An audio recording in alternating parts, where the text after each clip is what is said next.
ತೀರ ಬಿಟ್ಟು ನೆಲದ ಮೇಲೆ ದೋಣಿ ಸಾಗದು, ನೆಲವ ಬಿಟ್ಟು ನೀರ ಮೇಲೆ ಬಂಡಿ ಹೋಗದು.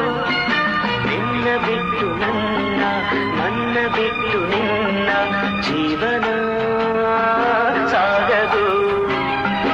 ಯಾವುದೋ ಈ ಬೊಂಬೆ ಯಾವುದೋ, ಊರ್ವಶಿಯ ಕುಲವೋ ಮೇನಕೆಯ ಚೆಲುವು. ಯಾವುದೋ ಈ ಅಂದ ಯಾವುದೋ ಬೇಲೂರು. ಅನಿಸುತ್ತಿದೆ ಯಾಕೋ ಎಂದು ನೀನೇನೆ ನನ್ನವಳೆಂದು, ಮಾಯದ ಲೋಕದಿಂದ ನನಗಾಗೆ ಬಂದವಳೆಂದು. ಆಹಾ ಎಂಥ ಮಧುರ ಯಾತನೆ